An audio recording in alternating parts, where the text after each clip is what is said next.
Well, good afternoon, everyone. My name is Klaus Thiessen. I'm the president of the Grand Forks Region Economic Development Corporation, and we've got a great turnout today, so thank you again for all coming. And I'd also like to welcome Governor Dalrymple and Mayor Brown today for this historic, I think, very historic and exciting project. In 2012, the EDC formed an agribusiness task force to identify growth opportunities in our regional economy. The report was completed in the fall of 2012, and it highlighted this project being announced today as one of our region's well-positioned opportunities to support. And this project is likely, unless somebody corrects me, one of the state's largest projects, and we're really excited about it, with significant economic and job benefits for our region and our state. And it's my pleasure today that I'd like to introduce Northern Plains Nitrogen CEO Don Pottinger to introduce the project. Don?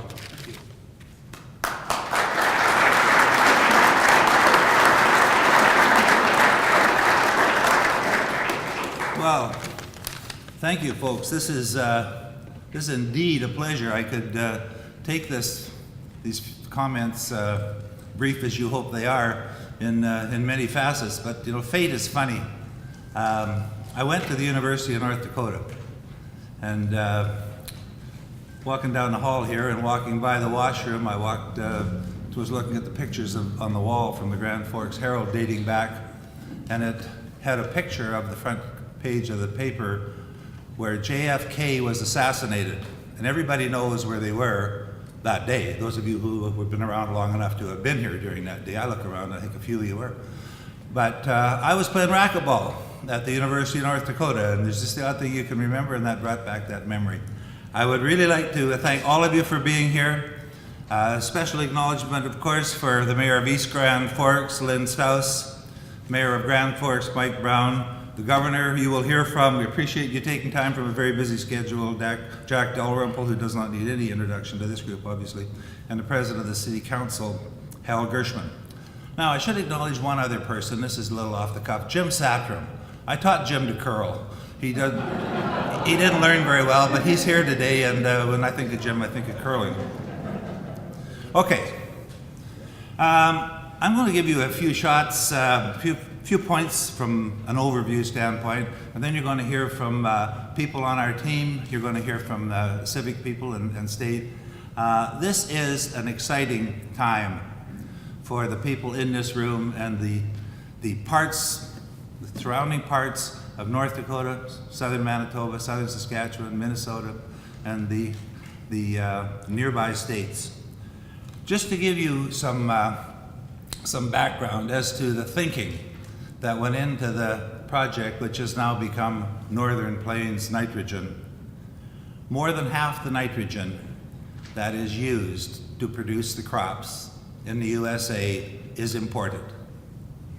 And so when you rely on essential nutrients coming to your farm in North Dakota or Minnesota or Manitoba from halfway around the world, it is, to say it's perilous or at least uncertain is probably an understatement.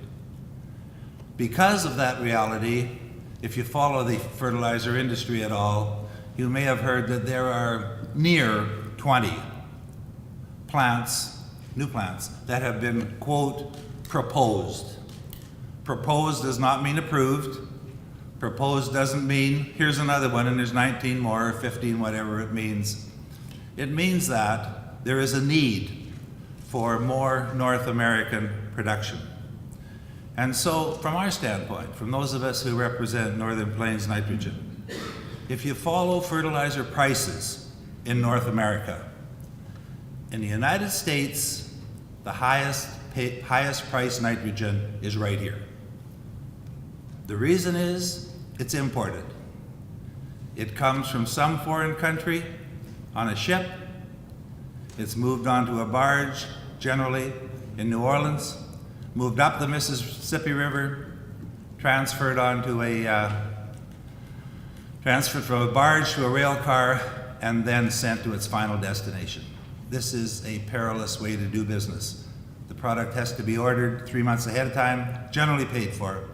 And so that's the farmers out there today, and Darren Anderson, our chairman, by the way, who's one of them, He's out planting wheat, I think, as we speak. That's what they face. And so the studies that have been done, all the background work that's been done, has been done in an attempt to determine, does it make sense to take that issue and try to do something about it locally. And so if you take that as a backdrop, the imported product, and add to that two other points of consequence. One is there are millions of acres of cropland in North Dakota, South Dakota, Minnesota, and surrounding states. You can use whatever number you want. I know that I read in one of the newspapers yesterday that North Dakota will have 4.1 million acres of corn, up from 3.6 last year. North Dakota has about double that in wheat, which is a fairly decent user of nitrogen as well. Minnesota's got 9 million acres of corn, but the point I'm making is corn as a crop is being grown farther north due to changing varieties and the likes. They can grow corn now in shorter seasons. I have a farm in Brandon, Manitoba, 150 miles north of the border. Rented out to some pretty good farmers, I might add. And year before last, their best crop was corn. Now, combine corn as a big user of nitrogen with canola in Western Canada. Last year there were 22 million acres of canola. It's a big user. It's not that far away, and canola is moving south while corn is moving north. So the need for large amounts of nitrogen in this area is increasing.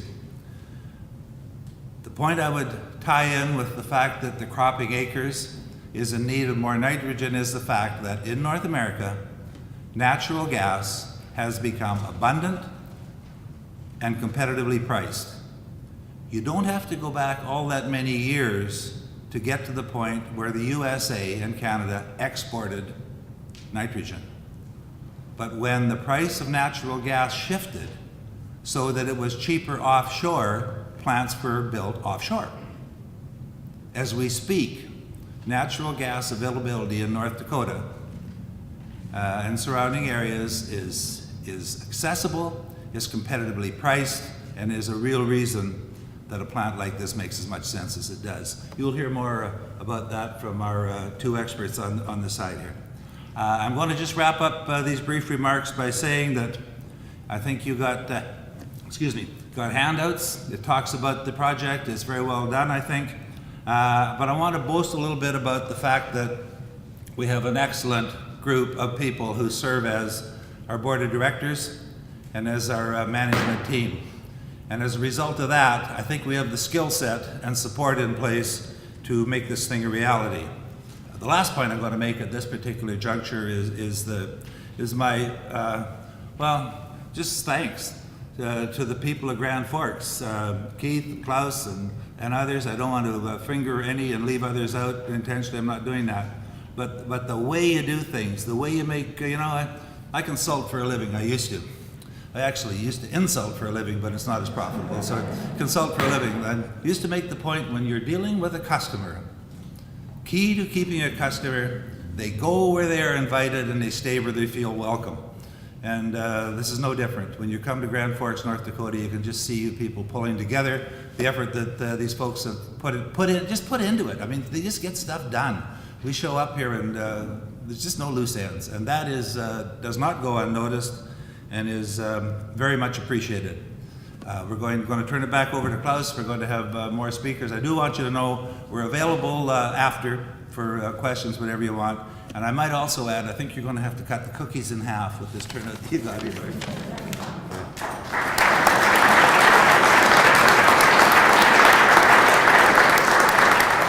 Thank you very much, Don. It's now my great pleasure to introduce Governor Jack Dalrymple to the podium. Governor Dalrymple has really provided outstanding leadership and support for economic development in our region and the state. And it's a real pleasure to have you here, Governor.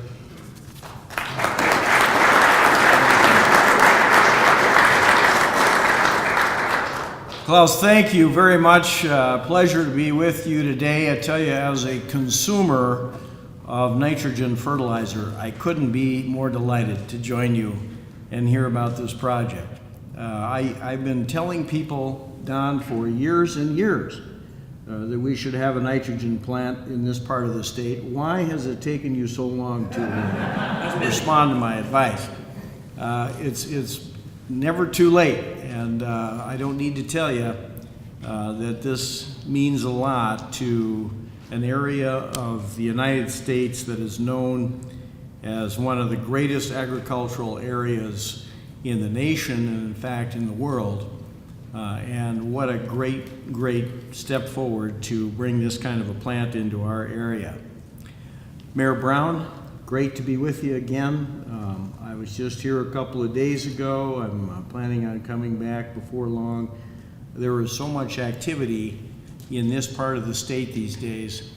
I was making a joke with someone yesterday. I said, I think I'm just going to put a roll of ribbon into my briefcase so that I'll have it handy whenever I need it to like roll it out and cut some more ribbons.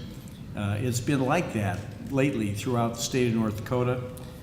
Yesterday, the celebration of a big gas processing plant in western North Dakota, and you know about the other plants that have been announced recently.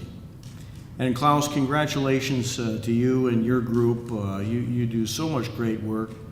And after this event, we're going to be going over and talking about some of the accomplishments of the legislative session, and we're going to be talking about the future of unmanned aerial systems. We're going to be talking about the future of the economic development of this area, and there's a lot of good news today, all in one day. Thanks to those of you who were part of putting this project together. I'm glad to hear that the corn growers are involved, because I pay my dues every year, and glad to see them going to good use. This is really one of those kind of projects that just seems like a win-win for North Dakota. Natural gas, which has become very plentiful in this part of the country. Price of it at times getting down in that $3 per 1,000 cubic feet range. And you talk to people who are in the fertilizer business and you say $3 gas, $800 a ton for urea. How much science do we need to do for you to figure out that there's a little bit of profit involved in that? And it's a very, very compelling economic case, and I think those price patterns are going to stay in place because we are bringing more and more natural gas online every day, and agriculture in this part of the country is going to more and more corn production. So it makes all kinds of sense. I'm glad to see some legislators here today, not just architects like Lonnie Lafine from our Senate, but people with names like Campbell and Kingsbury that I know are interested in the nitrogen fertilizer too. We've got people who get it in our state legislature. And I just want to compliment the people in our Department of Commerce. We're going to be highlighting some of their new initiatives later today. But just to give you an idea, when something like this comes forward, the state of North Dakota sees this as a great opportunity for job creation and economic development, obviously. And we don't just wait around for things to happen. I've got a report here that I picked up today, 28 pages, with a tremendous amount of economic information in it. It's called Business Opportunities in North Dakota for Northern Plains Nitrogen. And the figures in this book are not just thrown together. They are based on this actual project and show in exact dollars the amount of financing that would be available to this project through our state programs, and the amount of dollar savings that they will experience by doing business here and by using our state programs. We've got a very active Department of Commerce, and we engage immediately with people who are interested in making these kinds of investments. So thanks for being here, Don. Appreciate it. but really especially look forward to working with you from now on as we go further forward. You get through your pre-feed and your feed study and begin to firm up some of your plans. Great to see you. Great to be with you, everybody. Thanks a lot.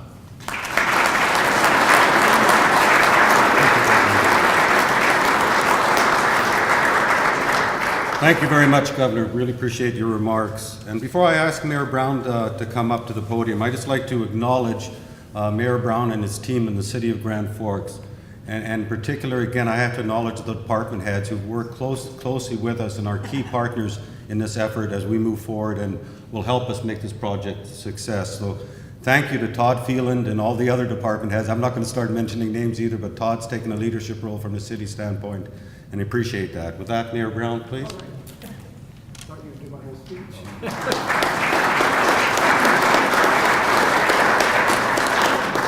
Wow, wow, wow. What an exciting day in Grand Forks to have this great announcement come out today. It's good for our city, it's good for our region, it's good for the entire state of North Dakota. And I want to thank Don Pottinger and Larry Mackey, the leadership of their board, and their investing partners for making this decision. You're making a wise investment and a great location choice. I also want to offer my sincere appreciation to Governor Dalrymple. His leadership and partnership are really helping open doors that turn opportunities into game-changing realities for the people of North Dakota. So thanks to him and his team, especially our friends at the Department of Commerce and our state legislatures. And this really is an exciting project for our community, and it's one that supports the Grand Forks Promise, which is our promise that we all, individuals and businesses, have the opportunities to grow. Well, in this case, Northern Plains Nitrogen is supporting many of the opportunities to grow. It builds on our value-added ag sector. It grows great jobs, thousands right away in construction and 200 when it's ongoing. It grows the diversity of our regional economy. It grows our state economy. It allows us to use resources already in our state and produces something we typically have to import. In that fashion, it also supports our commitment to sustainability and our responsibility not just to our generation, but to generations to come. And last, but certainly not least, it simply adds to the value and helps our community to grow. And with that in mind, as Klaus said, I want to take this opportunity to recognize our local team. As you have already seen, we have a great local team in place that starts with our state partners, the governor, the Department of Commerce, and our state legislators. It includes the best economic development team around, with Klaus Thiessen, Keith Lund, leading our Grand Forks Region Economic Development Corporation. I want to thank our EDC and its members, and I want to thank our City Council for making Grand Forks business friendly. I also want to recognize our City of Grand Forks A-team, led and guided by Rick Duquette, our City Administrator. In addition, Public Works Director Todd Phelan has been instrumental in shepherding this project, coordinating with dozens of details about safety, infrastructure, water supply, and the ongoing process of long-term planning. Rick, Todd, and the rest of our A-team are on this project, and I can assure you that it's been sound and thoroughly evaluated to be developed. And today's announcement is proof positive of the effectiveness of the Grand Forks Business Growth Team. We are unmatched when it comes to providing a soft landing spot for new and expanding businesses. So I want to thank everyone for being here today, and I'm going to start cleaning my gold shovel for the groundbreaking, so I'll bring that along. So thank you and congratulations.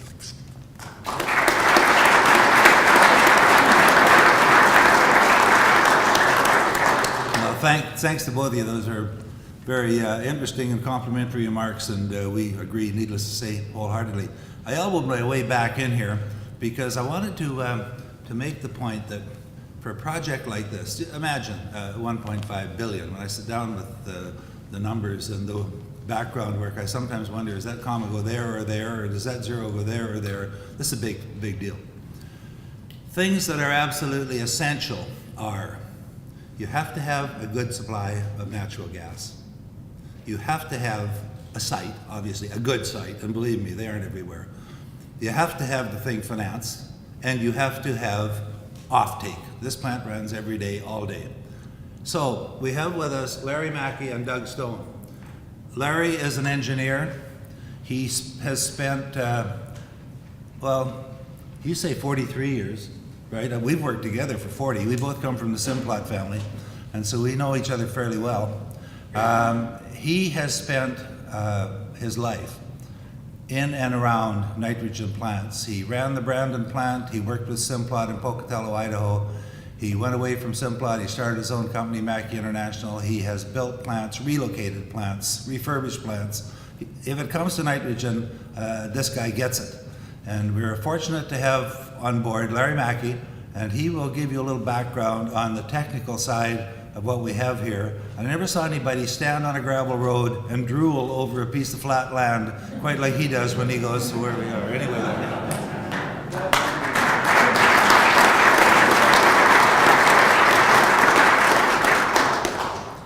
that's quite an introduction. I do drool over that site. That's as good as it gets. This is a very exciting day for me. Don is correct. All I've done all my working career is work on nitrogen-based plants. To have the opportunity to build a world-class greenfield nitrogen-based fertilizer plant is a lifelong dream for me. Not very many guys get that opportunity, and very, very exciting. We will build on that beautiful site the safest, most efficient, environmentally compliant plant in the world. This will be a showcase. To me, it'll be beautiful. Not everybody thinks plants are beautiful, but it will be.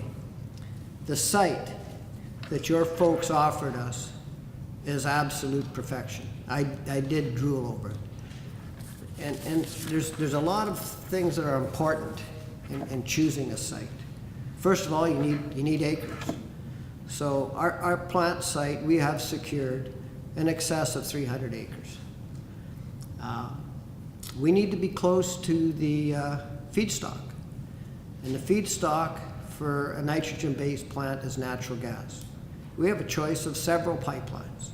We're in negotiations with them all, and we'll see which one we're going to use. And we'll have to build our own lateral into the line. To give you an idea how much gas we'll use, we need about a 12-inch pipe coming into that unit.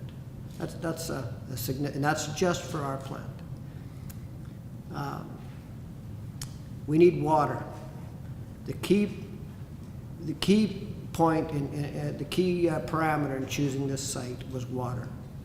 And we're going to make very, very good use of your wastewater. We don't need to drill wells. We don't need to tap into a valuable aquifer. We're going to use the City of Grand Forks wastewater. And we're going to use 4,000 gallons a minute of it. That's a lot of water.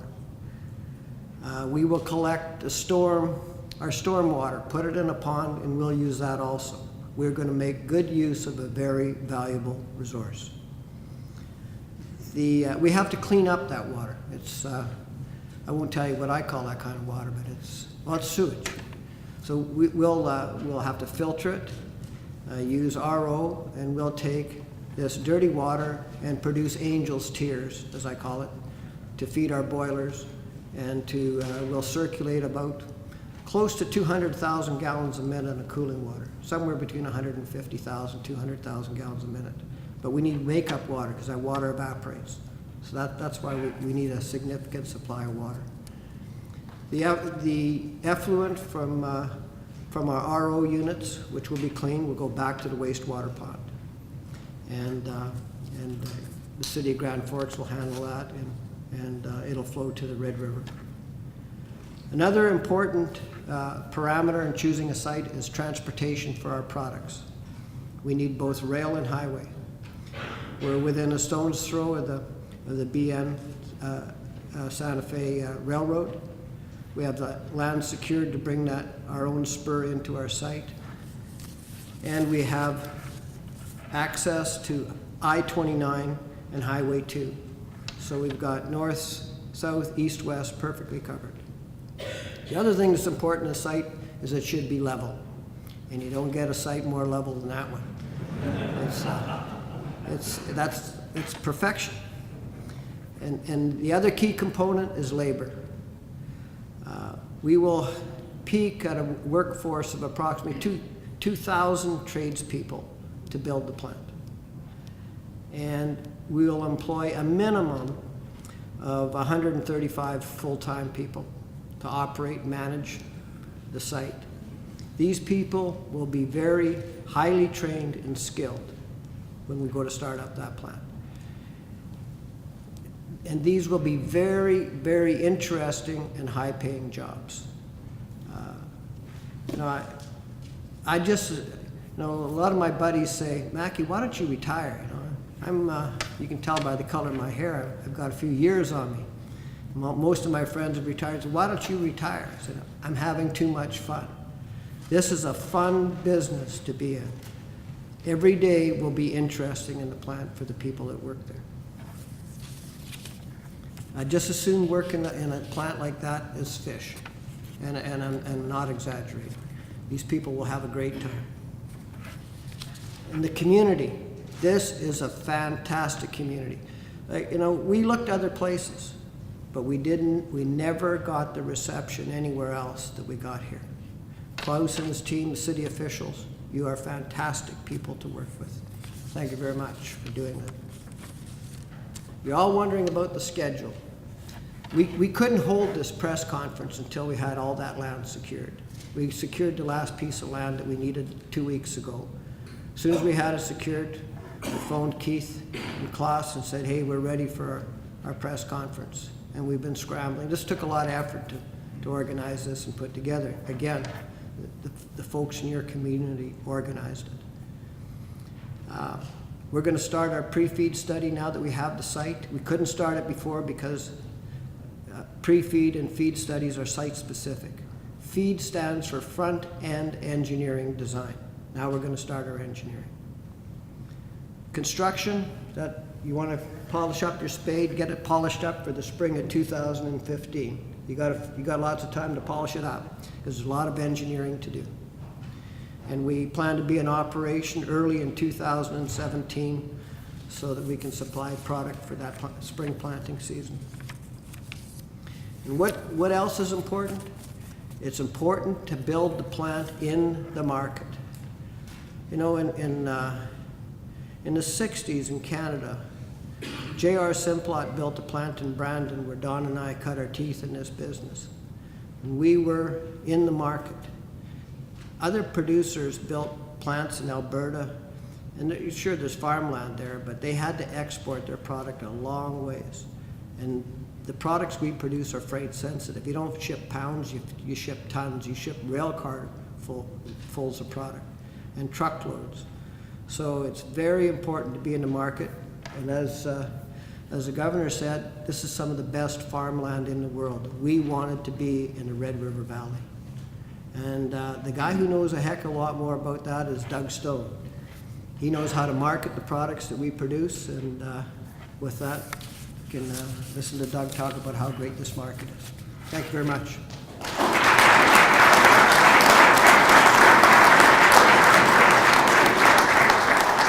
Guess I'll elbow my way back in. You can see that Larry's passionate about what he does. When he first took a look at the site, he saw it before I did, and he said, is it level? Well, I'm from this part of the world, and I said, Larry, how level is it? He said, if you stand on the hood of your pickup and go like this, you can see the back of your own head. That is flat. Doug Stone. So Larry makes the product. Doug Stone comes to us, and we are appreciative to have Doug not only as part of our team, but as a member of the board. He represents an entity which has not been in existence real long. It is called Consolidated Sourcing Solutions. You can go by the name. It puts together a group, 3 members. I won't get into it. Doug can if he likes. And they buy a pile of fertilizer.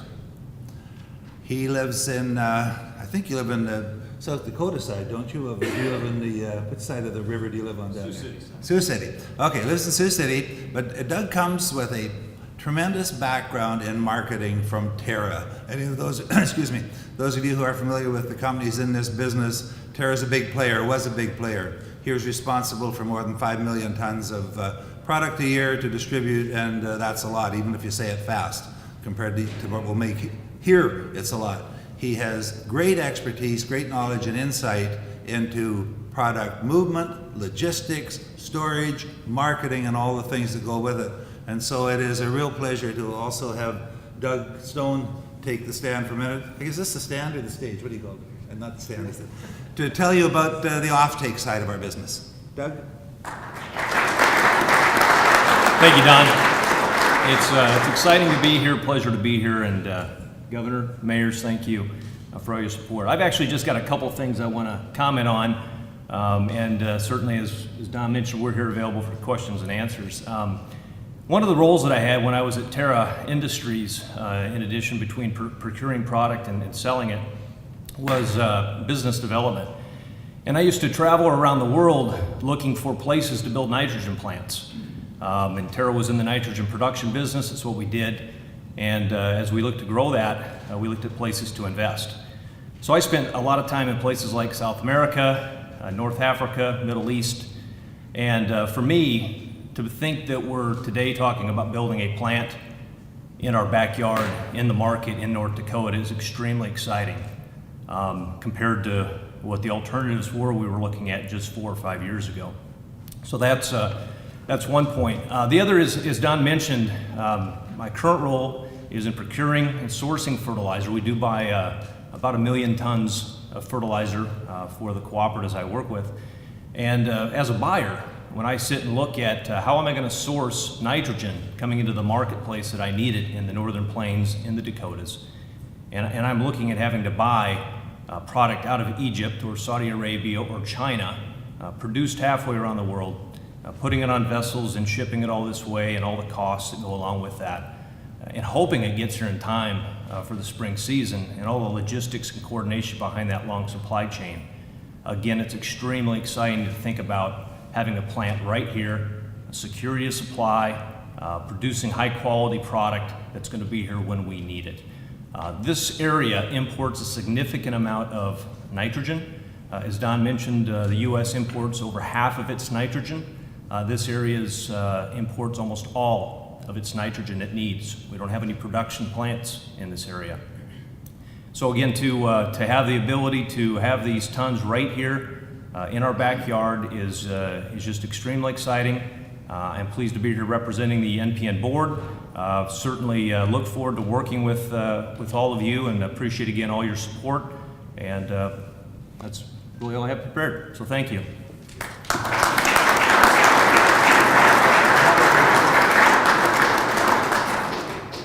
It's trying to get me out of here, but it's not working.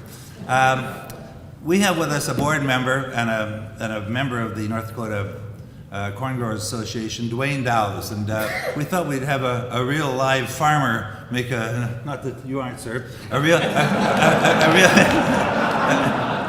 live farmer who has put a little of his own money in this thing come up and chat. Now, Dwayne and I talked yesterday, and I said, what are you up to? And he said, well, I'm actually picking stones. I said, well, you're probably one of the more elder people in your family farming operation. That doesn't seem like the type of job that you should be doing. So when he showed up today, he said he had a meeting with his family and he is now vice president stone picking. And so, Dwayne, if you would just come up and make a comment as you see the entity that we're trying to put together here. Dwayne Dowes.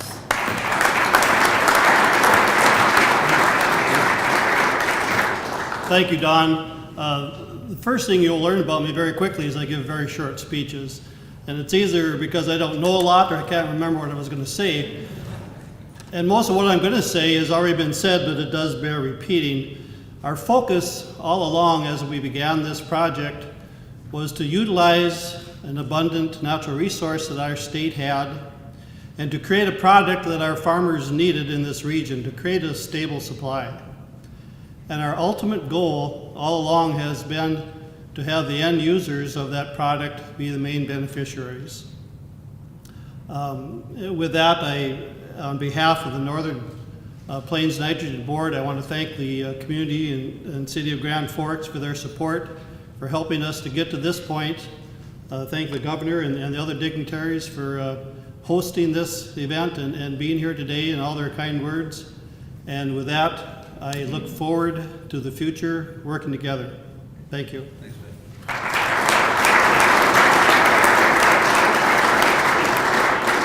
Thank you, Dwayne, Larry, and Doug. Appreciate it. And before I open the floor for questions, I'd like to make just a very few brief closing remarks.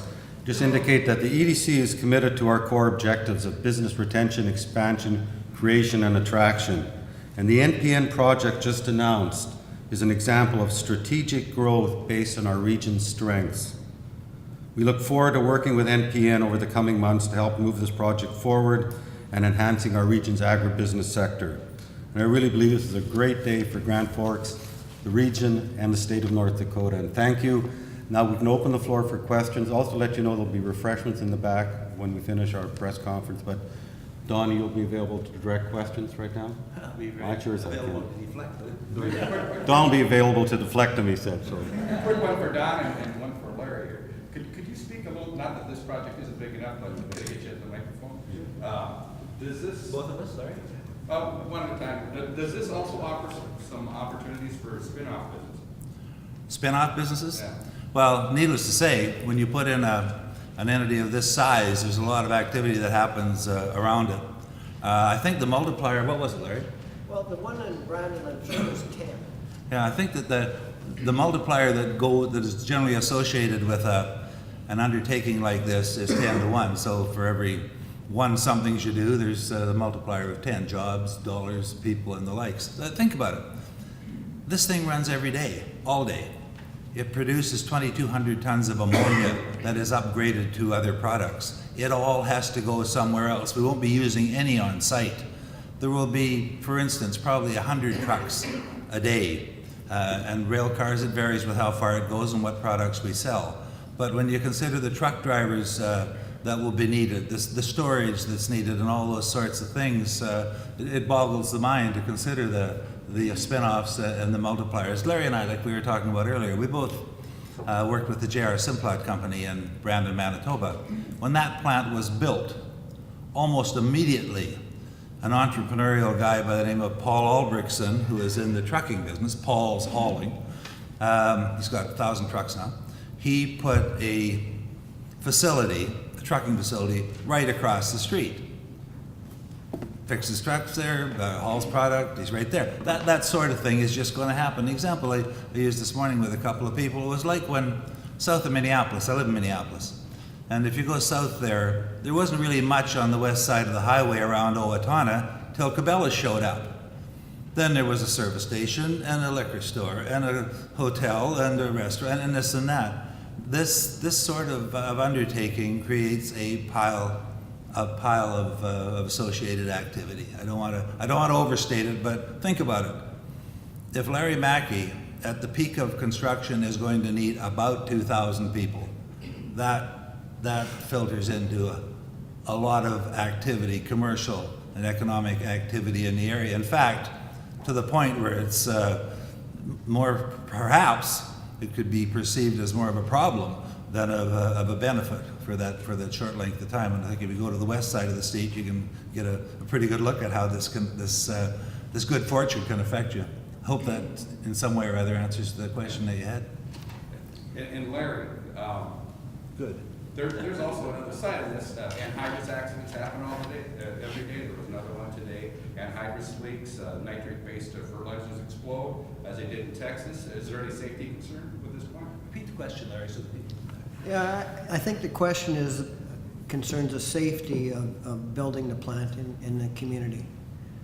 I could make the case that the community will be safer because we're here, because of the highly skilled, well-trained workforce that we'll have. You have the products that we produce, you have in your community today. It's just that they're coming from somewhere else.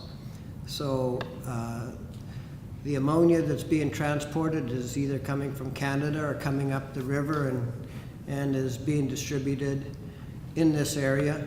If there's an incident, we'll have people to assist your local first responders from our plant who will have the proper equipment ready immediately and be trained to handle the situation, even if it isn't our product. So I'd make the case that the community will be safer. And this, we will use the best available technology that there is in the world today in this plant. It'll be a safe plant. Matt, while you're up there, you mentioned it's going to be a greenfield nitrogen plant? Yes. What do you mean by greenfield? The question is that I stated this will be a greenfield plant. So what does a greenfield mean? A greenfield means there's nothing there now. People build brownfield plants when you already have infrastructure available and you have a plant that's similar and you add another one beside it, that's a brownfield site. This is greenfield, means there's nothing there. This will be a world-scale greenfield plant. World scale means it's big.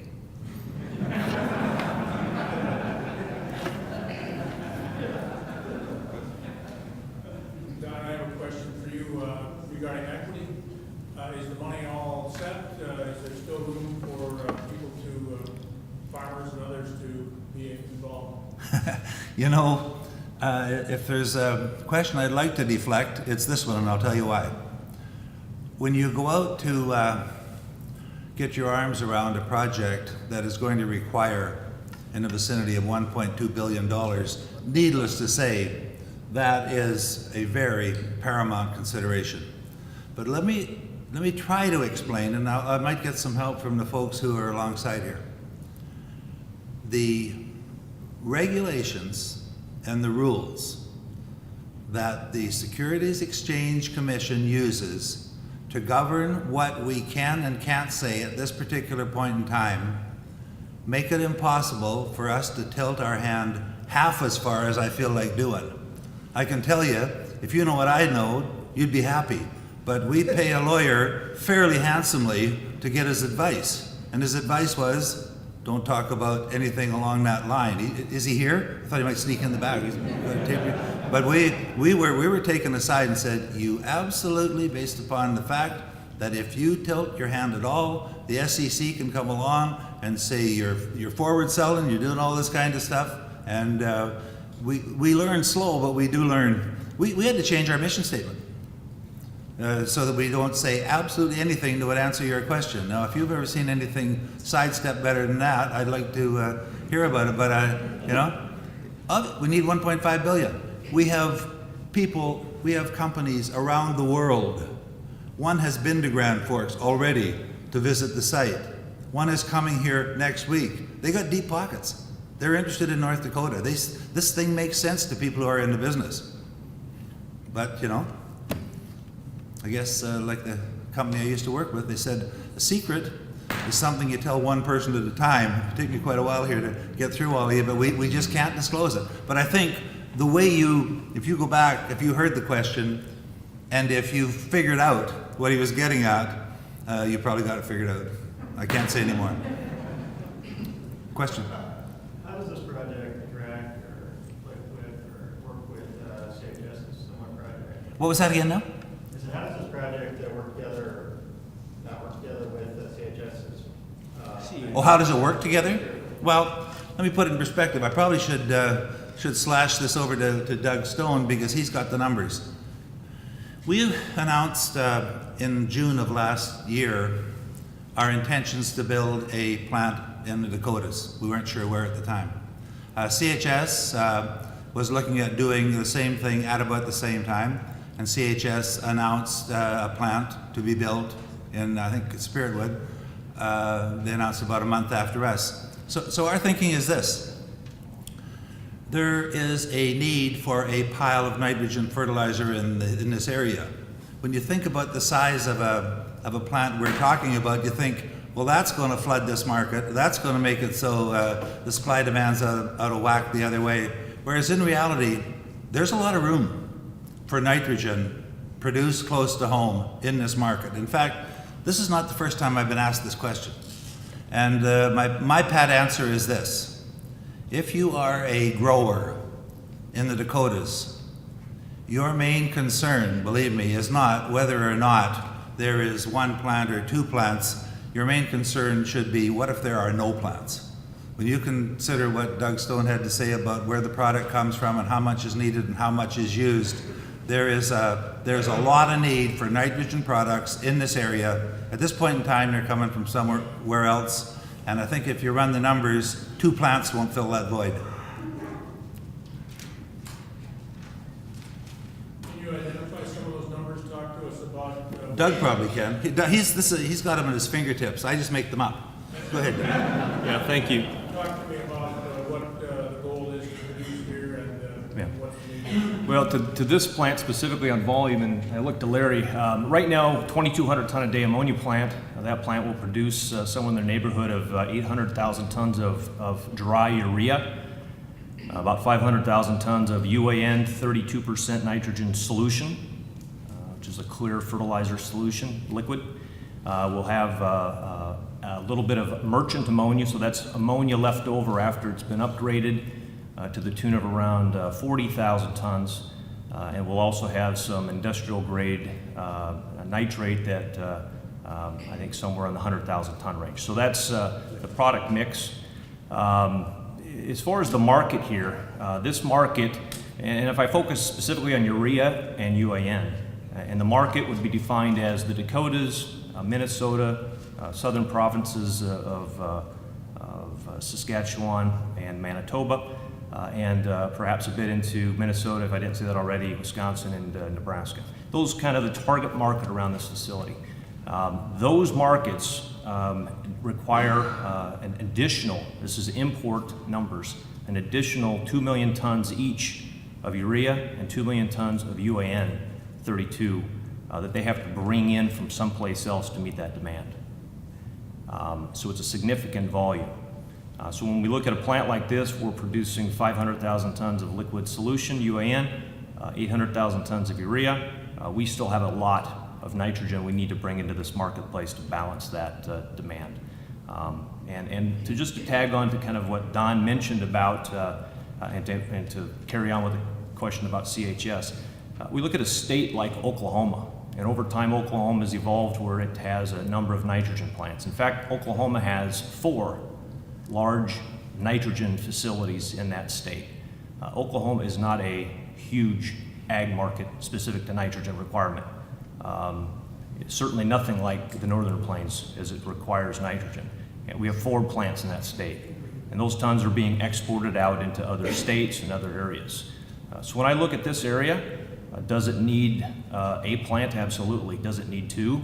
Yeah, I think so. Does it need more? As we would just walk through the numbers, you can make an argument that this market needs as much nitrogen, new nitrogen production, as we can muster to meet the needs here in this marketplace and really remove and eliminate that need to be bringing all those tons halfway around the world. You know, to me it's sort of funny when we think about all the import material we're bringing halfway around the world and we think that we can't maybe somehow afford to have 2 plants sitting in North Dakota serving this market. And I think you know, we can all reach that same conclusion that it probably makes a lot of sense for that production to be right here and not halfway around the world.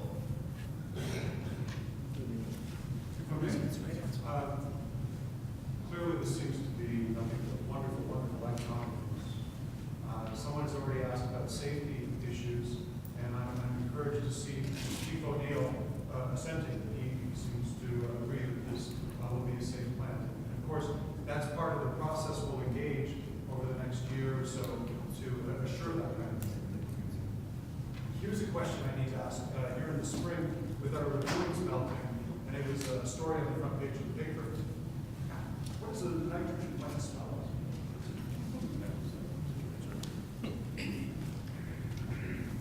The question is, what does a nitrogen plant smell like? To me, it smells like money, but that's not the question.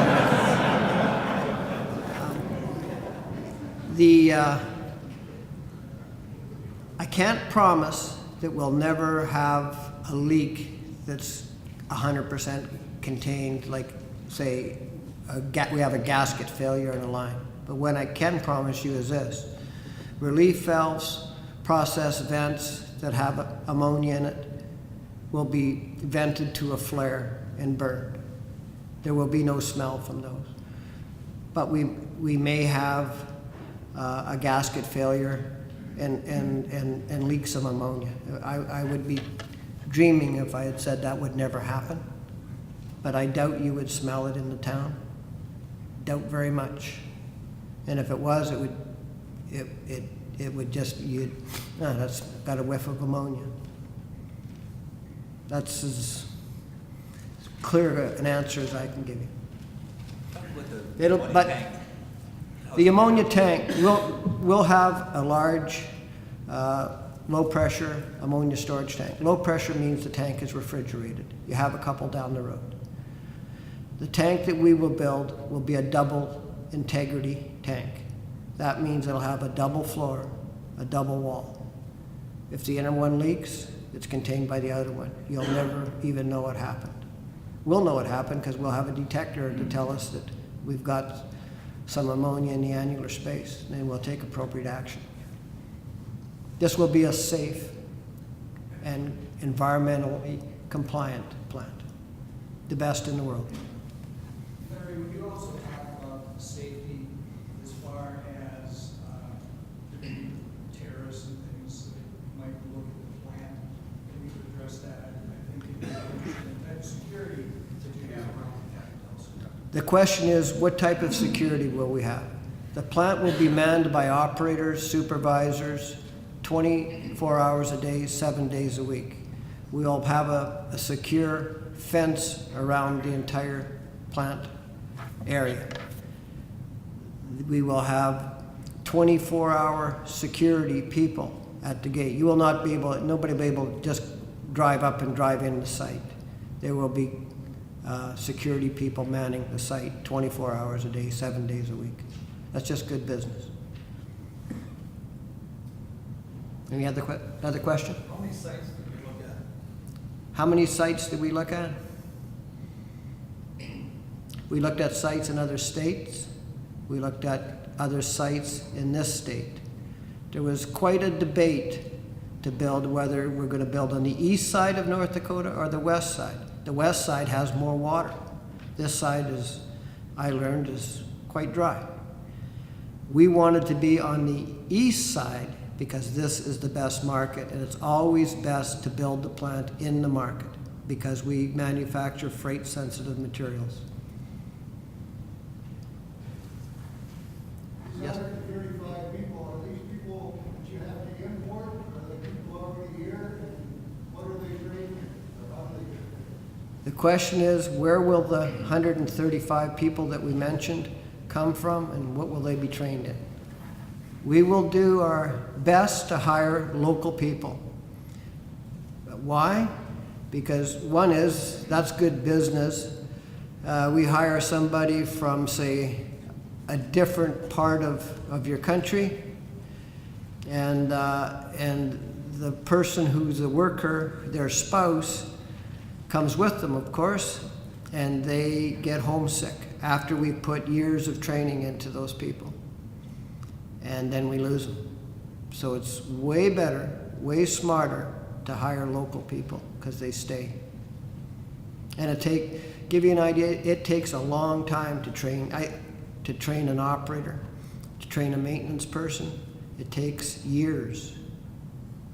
We will have to train, we'll have to bring in people from the industry, colleagues, friends of ours, to help train those people to start up the plant. And we'll have to get some of our operators to train in other operating plants so that the first time they start the plant up, they've seen it before. And we'll also invest in a simulator, just like aircraft simulators today. You train pilots with aircraft simulators. We will purchase and develop a plant simulator so that people can go through simulated startups, shutdowns, emergency shutdowns, etc. These will be very well-trained people. Yes? When you get 2,000 people to construct this thing, where will they live in Grand Forks? That is a good question. Where will the people, you're referring to the 2,000 workers, where will they live? First of all, they'll live in other areas other than Grand Forks. You know, you've got surrounding communities that also will be interested in the benefits for their communities. People will drive probably 60, maybe 70 miles to the site. But that was another reason that we wanted to be on the eastern side of the state. You folks know better than me, better than I, that the western side of the state, housing is a significant problem. This is a great community to have the site at because of the living conditions here And also, by the way, the state of North Dakota offers a very strong work ethic. We're impressed with the work ethic that exists here. Any other questions? Thank you. You want to say a few remarks? Might double the way back in here again. Good. I just want to make one parting comment. With the people, we met with some folks yesterday afternoon. They're in somewhere in the crowd now, and a couple this morning. Of those who were here yesterday afternoon, we met with yesterday afternoon. Do you mind standing up? I just want to make a comment. The folks at the Klaus and Keith, thank you. They arranged for us to get together. We want you to know that we're putting so much upfront work into this project.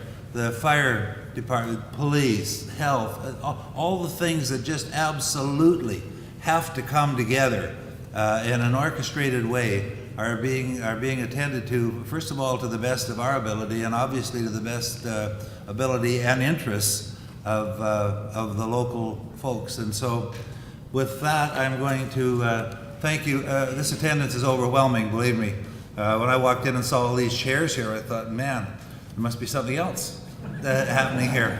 Your attendance is appreciated, your interest is appreciated. Thank you. Okay, and just wanted to say thank you too, and there's refreshments again, and for some of you reporters, you want to speak individually to some of the company representatives, please feel free to do that. And again, thanks again, appreciate it.